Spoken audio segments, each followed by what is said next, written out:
Hoy quisiera detenerme en un acontecimiento que tradicionalmente se celebra el mes de diciembre y que por supuesto nosotros no podemos pasar por alto porque todo el mundo habla o hace referencia a esto, como es el tema de la Navidad del Señor Jesucristo. Y entiendo que es un tema que no ha estado exento de polémica aún dentro del pueblo cristiano, del pueblo evangélico, porque hay quienes dicen que esto se trata rasamente de una fiesta pagana, nada más, y que como cristianos en realidad no deberíamos entrar en esa dinámica. Recuerdo que uno de mis interlocutores, con mucho celo por esto, al final de todo dijo, bueno, que Jesús no había nacido, lo cual raya derechamente en lo antibíblico. Nosotros sabemos que el Señor Jesús nació, que Dios se encarnó, que vino del cielo a este mundo y tomó la forma de hombre, ¿verdad? Para de esa manera identificarse con la humanidad y en su condición de hombre morir en la cruz por todos nosotros. Bueno, no pretendo hacer una defensa de toda la vorágine que producen esta fiesta y estas fiestas, si lo sumamos al inicio del nuevo año, pero desgraciadamente hay muchos que caen en temas de endeudamientos, que los regalos, que las comidas caras, etcétera, etcétera.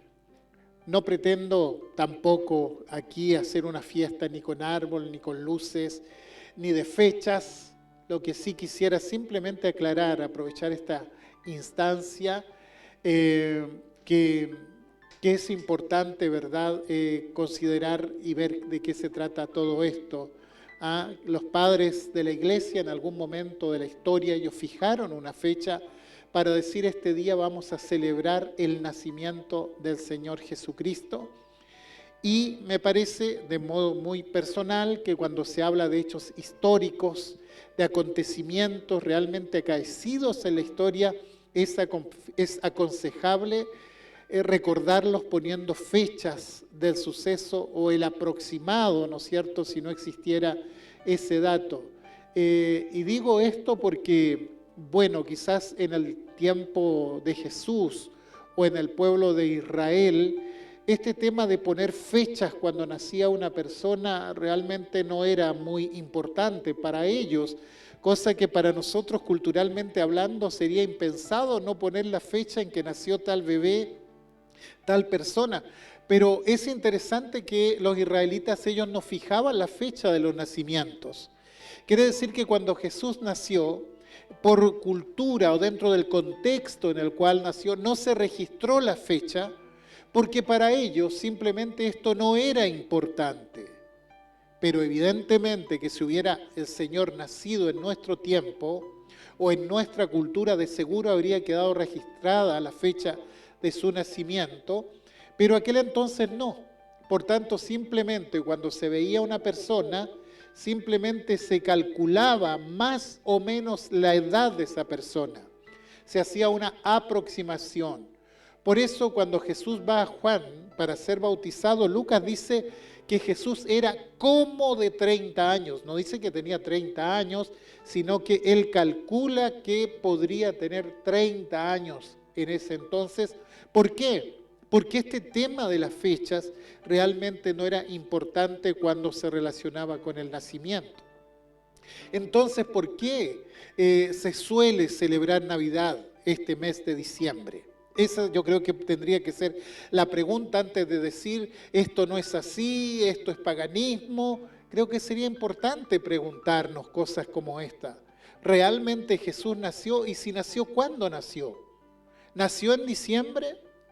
Como dije, no pretendo hacer una apología de la fecha, pero sí poder contar algunas razones que llevó a los padres de la iglesia a fijar este acontecimiento este mes, que ocurre en tiempos posteriores. Dentro del Imperio Romano se desarrollaba una celebración pagana que convocaba a mucha gente, donde se caía en una serie de excesos. A esta fiesta se la llamaba Dies Natalis Solis Invicti, o sea, la fiesta del nacimiento del sol invicto o inconquistado. Indicaba que nacía un nuevo sol que vencía la oscuridad y que a partir del final del solsticio de invierno, que regularmente se celebra el 21 de diciembre, los días iban a hacerse más largos, a diferencia de nuestro hemisferio, por supuesto, y entonces se hacía esta gran fiesta, una fiesta degradante, una fiesta orgiástica, desenfrenada en el sentido más amplio de la palabra. Frente a esta ola de paganismo y desenfreno, los cristianos determinaron establecer entonces una fiesta, pero no para adorar al sol, sino para adorar a Jesucristo, y entonces establecieron el día 25 de diciembre como el día en que iban a celebrar el nacimiento de Jesús, y todo esto ocurre por allí por el siglo IV después de Cristo. Y uno de los versículos de fuerza que proclamaban era en primer lugar el pasaje del profeta Malaquías, capítulo 4, versículo 1 y 2, que lo vamos a leer a continuación, pero también se tomaba como pasaje de referencia al profeta Isaías, capítulo 9, versículos 5 y 6. Dice Malaquías, el último libro del Antiguo Testamento, dice, porque he aquí, viene el día ardiente como un horno, y todos los soberbios y todos los que hacen maldad serán estopa. Aquel día que vendrá los abrazará, ha dicho Jehová de los ejércitos, y no les dejará ni raíz ni rama. Esta palabra está describiendo el juicio final sobre todos los que están lejos de Dios. Y el versículo 2 dice, mas a vosotros, los que teméis mi nombre, nacerá el sol de justicia, y en sus alas traerá salvación, y saldréis y saltaréis como becerros de la manada. Nacerá el sol de justicia, decía el profeta Malaquías. Y manteniendo eso en mente, mientras leemos el pasaje de Isaías 9, podemos ir haciendo la complementación de cómo la Biblia está hablando del advenimiento de Jesucristo. El versículo 5 de Isaías 9 dice, porque todo calzado que lleva el guerrero en el tumulto de la batalla y todo manto revolcado en sangre serán quemados, pasto del fuego, porque un niño nos es nacido, hijo nos es dado, y el principado sobre su hombro, y se llamará su nombre admirable, consejero, Dios fuerte, Padre eterno, príncipe de paz. El mundo pagano celebraba el nacimiento del sol jamás conquistado, el solsticio de invierno. Y los cristianos, en contrarrespuesta, entonces comenzaron a celebrar y aún celebran el nacimiento del sol de justicia, como dice Malaquías, aquel que trae salvación sobre sus alas o en sus rayos, como dice otra versión. Es por eso que el día 25 de diciembre se estableció para celebrar el milagro de la encarnación de Dios en la persona de Jesucristo.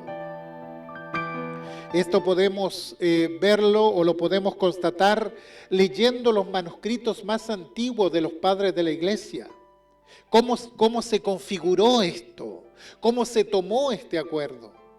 Se dice que en una ocasión Jerónimo, que fue el traductor de la Biblia desde el hebreo y griego al idioma latino, fue invitado a Jerusalén precisamente en tiempos de Navidad, podríamos decir, para dar una homilía, un sermón escritural, y dijo que en esa fecha las tinieblas decrecen y la luz aumenta, que las noches se reducen y el día crece, que disminuye el error y surge la verdad, y puso entonces en relieve la frase del profeta Malaquías cuando dice, ha nacido el sol de justicia.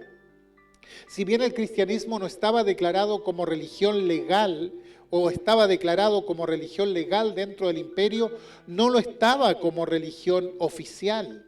Entonces los cristianos se encontraban en esta dualidad, en estas dos formas de pensar muy divergentes la una de la otra. Y por supuesto que los cristianos no eran ingenuos. Los paganos seguían con su fiesta, pero la Navidad cristiana se levanta como una fiesta solemne distinta, diferente, dando a conocer que la vida no proviene del sol, sino de quien creó el sol, que es el Santo Dios Todopoderoso. Y por eso este texto de Malaquías fue muy importante para ellos ese tiempo, y lo mencionaban repetidas veces diciendo: ha nacido el sol de justicia, ha nacido el sol de justicia. Pero como los cristianos no eran ingenuos tampoco, ellos nunca pensaron que la Navidad iba a desbancar a la otra fiesta. En el mundo pagano se vivía toda clase de excesos y difícilmente abandonarían su estilo de vida para celebrar al sol de justicia. Sin embargo, los cristianos de aquel tiempo se mantuvieron firmes y de esa manera se distanciaron de toda esta turbulencia pagana. Agustín, obispo de Hipona, predicando la Escritura un 25 de diciembre, él dice: alegrémonos también nosotros y dejemos que los paganos manifiesten su alegría, pero para nosotros este día ha sido santificado no por el sol visible, sino por el invisible Creador. Y en otro discurso, en la misma fecha, él dice: hermanos, si queremos considerar verdaderamente santo este día, hagámoslo no como lo hacen los incrédulos a causa de este sol, sino por la gracia de aquel que ha creado el sol. Quiere decir que ellos se enfocaban en el nacimiento de Jesús en una forma totalmente diferente a la que nosotros vemos el día de hoy. Pero fíjese que hay similitudes que siguen hasta el día de hoy. Y cuando yo leía esto, lo que ellos decían y las luchas que ellos tenían en aquel entonces, pensaba, es exactamente lo mismo que vivimos hoy. Es la misma lucha que tenemos nosotros como cristianos el día de hoy.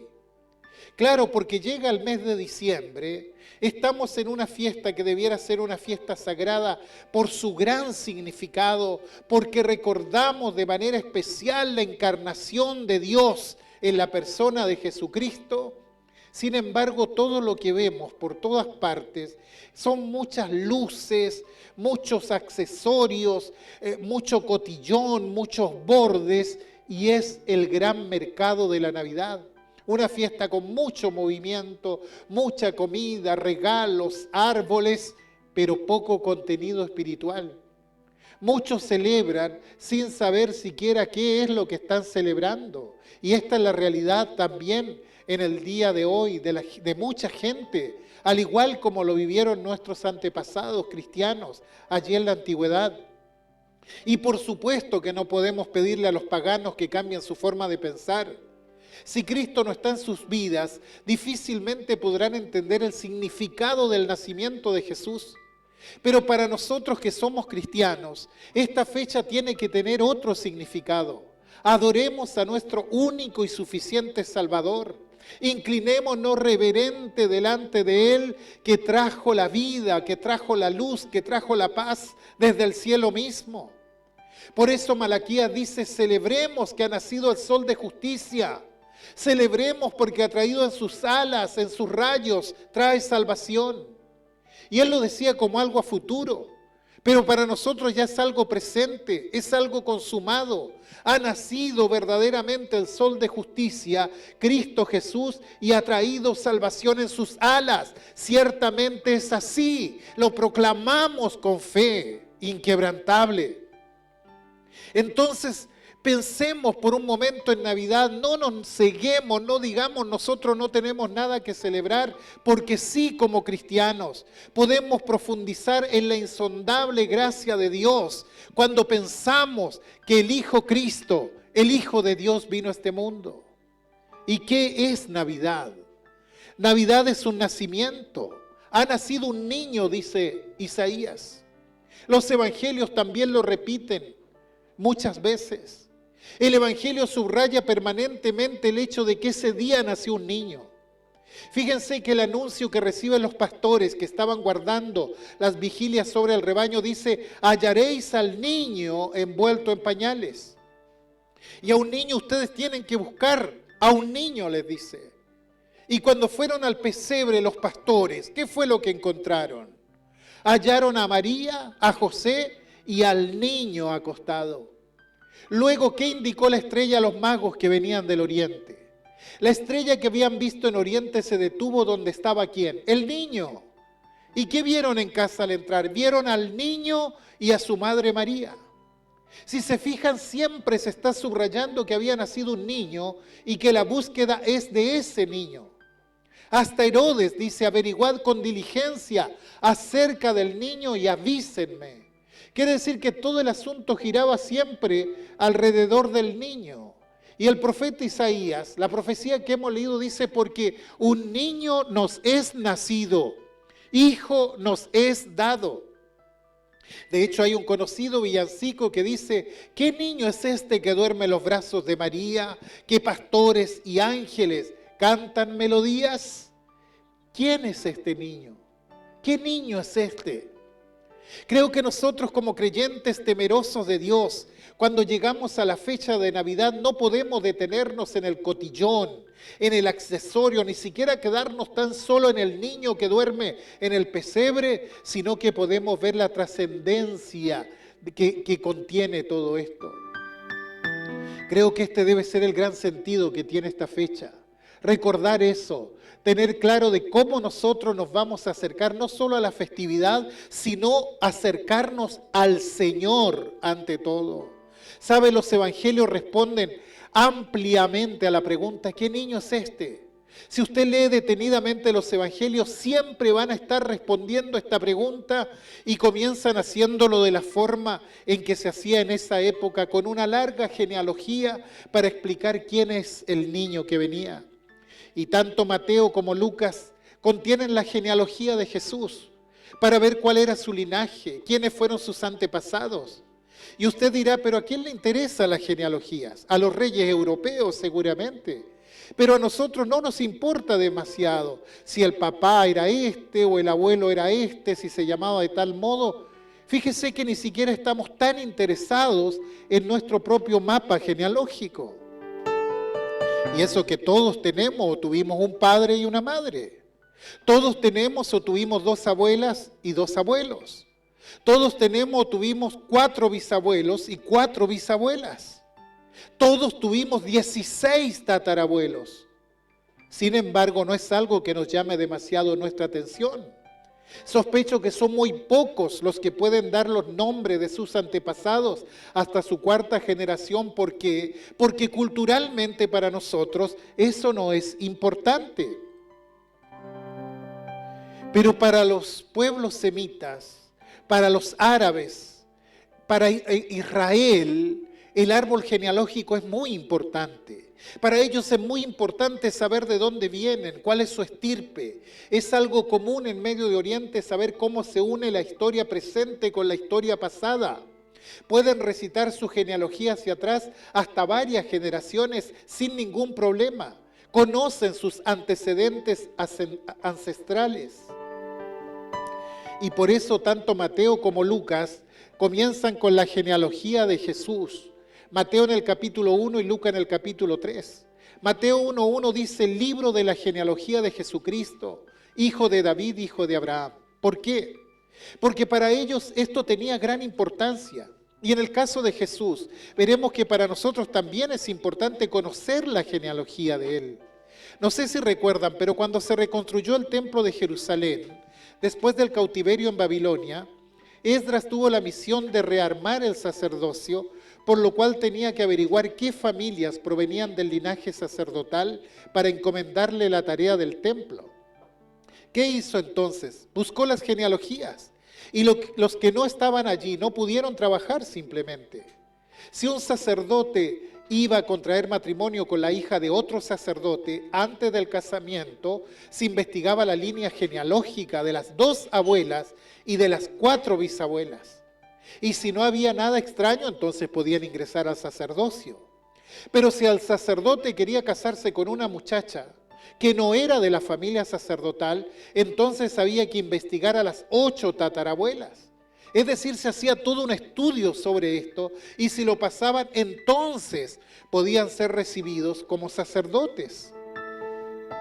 Y Mateo dice que Jesús es hijo de David, pero que también es hijo de Abraham. Quiere decir que no solo traza una síntesis de la genealogía legal de Jesús, la genealogía legal pasaba por el responsable legal de Jesús, y el responsable legal de Jesús era José, a quien Dios le encomienda esto, pero al comienzo destaca dos cosas: que el niño que nació es de estirpe real, y se menciona a David y algunos reyes intermedios, pero sigue hacia atrás en la historia hasta Abraham, y Abraham es el padre de la fe. Quiere decir que el niño que viene no solo tiene una estirpe real, sino también una estirpe espiritual. Por eso Mateo comienza diciendo que Jesús es hijo de David y es hijo de Abraham, como diciendo desciende del tronco central de Israel, que es Abraham, el padre de la fe, pero también desciende de la dinastía más importante que tuvo Israel, que es la dinastía de David. Por lo tanto, el niño que nace es esto.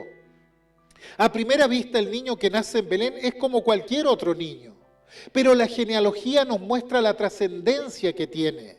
David nos muestra la estirpe real, Abraham la estirpe espiritual, pero Lucas va mucho más lejos, presenta una genealogía mucho más larga. Aunque llega hasta David, sigue subiendo.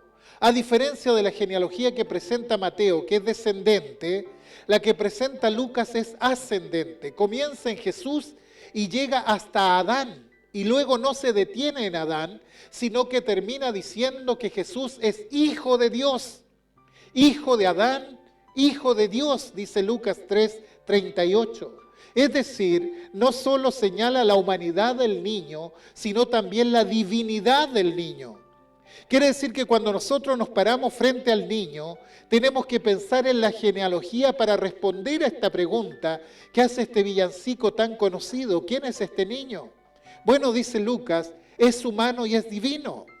Tiene estirpe real y tiene estirpe espiritual. ¿Se da cuenta? Cualquiera de nosotros se sentiría orgulloso de tener un linaje como este. Ahora, por regla general, en la genealogía se muestran o se mostraban solamente los nombres de los hombres nada más, no necesariamente los nombres de las madres, sino los de los padres. Pero hay algo muy interesante en la genealogía que presenta Mateo, porque va a mencionar a 4 mujeres sin contar a la madre de Jesús, que es María. Y cuando uno revisa la historia de estas mujeres, resulta que constituyen la parte más oscura de la genealogía de Jesús. Mateo no tiene necesidad de hablar de esas mujeres, bastaba con mencionar al Padre y seguir, era lo normal. No necesitaba entrar en detalle, pero entra en ciertos detalles. Dice el verso 3, y estoy en Mateo 1, Judá engendró de Tamar a Fares y a Zará. Y tenemos a la primera mujer que menciona Mateo, dentro de la genealogía de Jesús, Tamar.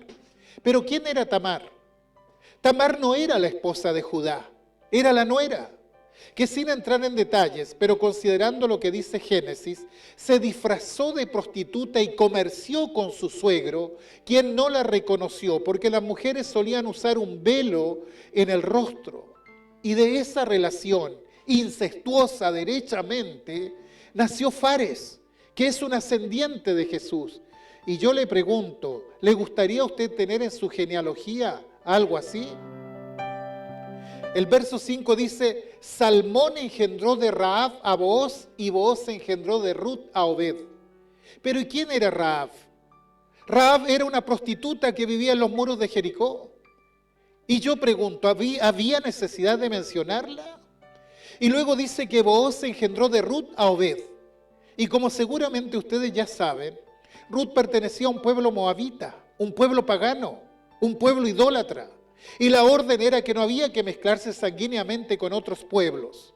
Quiere decir que Ruth era como una mancha dentro de la genealogía de Jesús y sin embargo Mateo la menciona. Y en el verso 6 dice, y el rey David engendró a Salomón de la que fue mujer de Urías, es decir, Betsabé. Bien dice que ella era mujer de Urías. Y David adulteró con ella y luego ordenó dar muerte a Urías, que estaba en el campo de batalla, para disimular lo que había ocurrido. Y entonces cuando leemos esto, uno no puede menos que asombrarse. Y ante todo, porque si las mujeres no eran mencionadas en las genealogías, ¿qué razón tuvo Mateo para mencionarlas y justamente a ellas? Él hizo una síntesis, se saltó generaciones.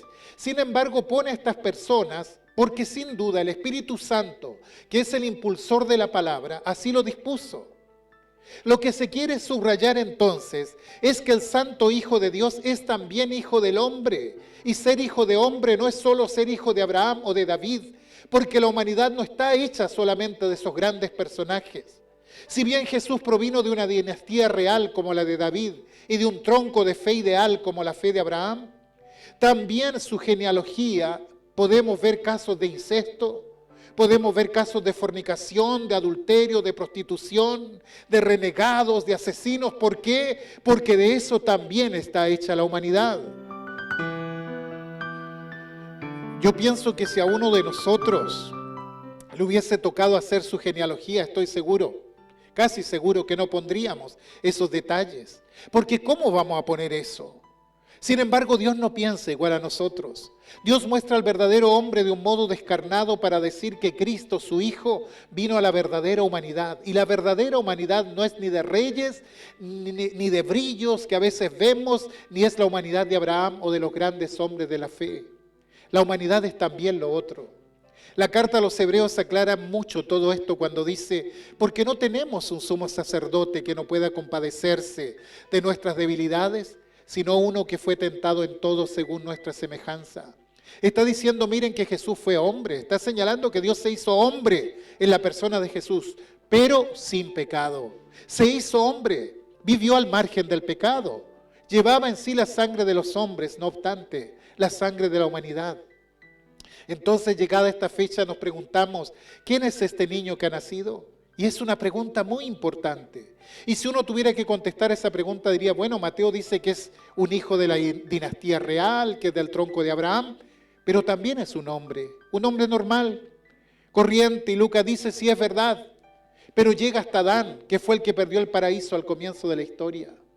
¿Quién es este niño? El pasaje de Isaías que leíamos al comienzo decía, porque un niño nos es nacido, hijo nos es dado, y el principado sobre su hombro, y se llamará su nombre admirable, consejero, Dios fuerte, Padre eterno, príncipe de paz. Y me parece que si hay algo que debemos recordar en esta Navidad, es esto que dice Isaías, que en la Navidad recordamos primeramente al admirable consejero.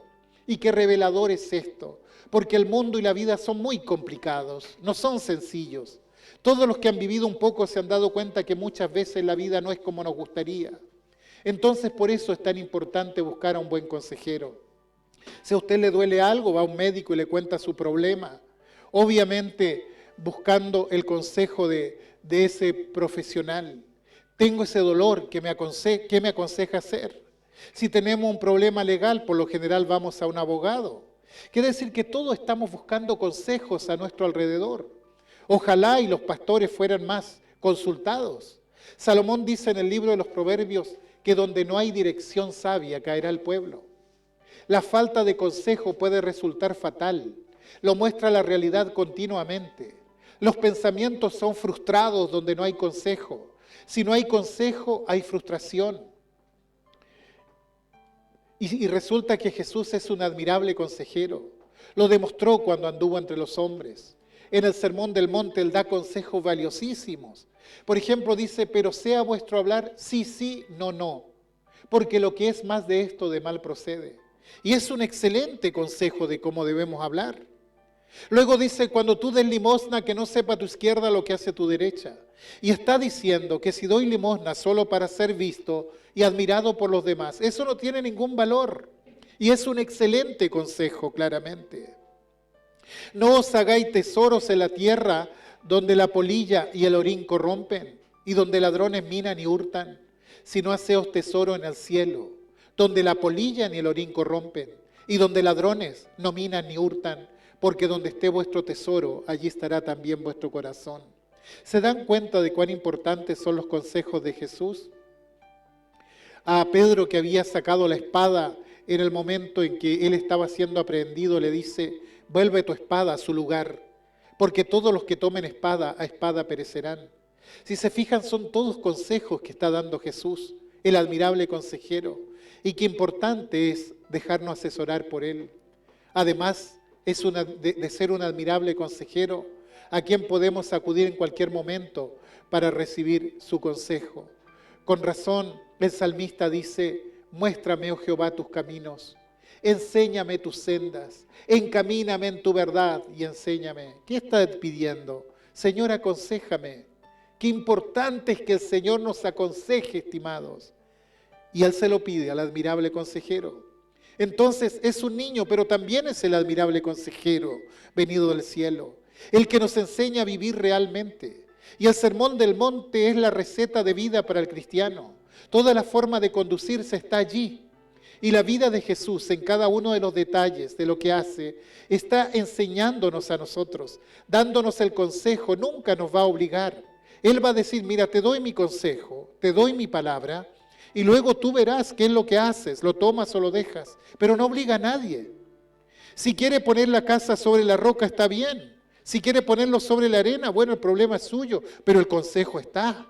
Él es el admirable consejero, pero también es el Dios fuerte, el Dios que aparece en medio de la tormenta cuando los discípulos ya no dan más, y viene caminando sobre el agua y les dice: tened ánimo, yo soy, no temáis. Y hubo quienes se preguntaban sobre el poder que residía en Jesús cuando calmó la tempestad, diciendo: ¿qué hombre es este que aún los vientos y el mar le obedecen? Bueno, Él es el Dios fuerte. A la samaritana que le retaseaba el agua y discute con Él porque como un judío le pide agua a una samaritana, le dice: si conocieras el don de Dios y quién es el que te dice dame de beber, tú le pedirías y Él te daría agua viva. ¿Quién puede decir eso excepto Dios? Jesús es el Dios fuerte. A sus discípulos les advierte diciéndoles: el ladrón no viene sino para hurtar y matar y destruir. Yo he venido para que tengan vida y para que la tengan en abundancia. Claro, porque Él es el Dios fuerte. Frente al sepulcro vacío, los ángeles le dicen a las mujeres que llegan hasta allí, según para ungir el cuerpo inerte de Jesús: ¿por qué buscáis entre los muertos al que vive? No está aquí, sino que ha resucitado. Gloria al nombre del Señor. Él es el Dios de la vida que desafió la muerte y la venció. Y al despedirse de los suyos le dice: toda potestad me es dada en el cielo y en la tierra. Toda potestad, toda autoridad. ¿Por qué? Porque Él es el Dios fuerte. Pero también dice Isaías que Él es Padre eterno. En la última cena Felipe le dice: Señor, muéstranos al Padre y nos basta. Y Jesús le responde: tanto tiempo hace que estoy con vosotros y no me has conocido, Felipe. El que me ha visto a mí ha visto al Padre. Yo soy el Padre eterno, la encarnación de aquel que vive por los siglos de los siglos. Finalmente Isaías también dice que es el príncipe de paz. Por supuesto, él mismo dijo: la paz os dejo, mi paz os doy, yo no os la doy como el mundo la da. No se turbe vuestro corazón ni tenga miedo. Sin duda Jesús es el príncipe de paz. Su primera palabra después de resucitar de entre los muertos a sus discípulos fue: paz a vosotros. Bueno, se acerca la fecha de Navidad. Rápidamente ha transcurrido mucho el tiempo de una manera muy, muy veloz. Y muchos se acercan a mirar con ternura al niño en el pesebre. Pero bienaventurados son los que pueden ver más allá. Los que pueden ver en ese niño al admirable consejero, al Dios fuerte, al Padre eterno, al príncipe de paz. Miremos al pesebre de Belén, pero miremosle sabiendo que en ese niño está lo que dijo Pedro un día: Señor, ¿a quién iremos? Tú tienes palabra de vida eterna. El único que tiene palabra de vida es Él, el admirable consejero, el Dios fuerte, el Padre eterno, el príncipe de paz. Si aún no lo has recibido en tu vida como al Señor y Salvador, quizás ni te imaginas lo que has perdido hasta este día. Él es la fuente de toda gracia y de toda sabiduría eternal y celestial.